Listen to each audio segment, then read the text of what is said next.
Well, his job was to protect the president, 3 of them actually. Now one former Secret Service agent is taking us behind the scenes with a look at one of the most important and secretive jobs in the country. Former agent Dan Emmett is also the author of a new book, Within Arm's Length, the extraordinary life and career of a special agent in the United States Secret Service. He joins us live. Dan, thank you so much for coming in and for your service as a Marine and as an agent to this country. This has got to be a fascinating look inside for those of us who wonder what it's really like. What are some of the myths and misconceptions that you hope to set straight in this book? Well, a lot of the myths about the Secret Service center around exactly what it does. The Secret Service is constantly confused with the CIA, with the FBI, and practically every other government agency in America.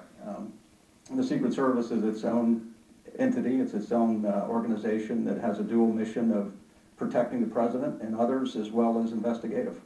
And you mentioned that you were very much struck as a young child by the assassination of John F. Kennedy and of the agents that were around him trying to help him at the time. Absolutely. I was 8 years old when President Kennedy was assassinated, and I think everyone remembers where they were that day if they were old enough to have a memory. I remember quite well the photograph of Agent Clint Hill on the back of the limousine doing his best to protect the President and Mrs. Kennedy. I recall asking my father who the man was and what he was doing, and when Dad explained it to me, I said, gosh, you know, that sounds like a really interesting job, something I might like to do someday. So what does it take, I mean, to step up and say, you know, I do want to protect the president and be probably one of the most dangerous jobs potentially in the world? What does it take to do that? Well, in terms of willingness, more than anything, you have to be willing to do it. It's a life of sacrifice, long hours, little sleep, a lot of jet lag, missing food, water, nutrition basically. You take very dedicated people and you train them and train them and train them until they are up to the task. And when people first come into the Secret Service, they don't start out protecting the president, they start out in the field office. That's really your tryout for the detail. And if you do well there, then perhaps you'll go to the presidential detail one day. But, we find that the best protection agents are the best investigative agents.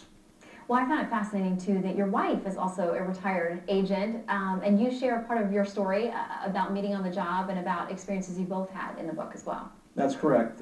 My wife, Donnell, was also an agent for 21 years. She retired as an assistant special agent in charge. We met when I was assigned to the New York field office back in the late 80s, and she had come out to New York on assignment, and that's where we met. Well, I know that you protected 3 different presidents, and you say it's never political, it's just about protecting that individual. So we thank you for your service as a Marine and as an agent, your wife's as well, and we wish you all the best with this fascinating new book. Thank you very much for having me. I enjoyed it. Thanks, Dan. All right, catching a wave is more than just for fun for some people. Next, a wonderful story about what the name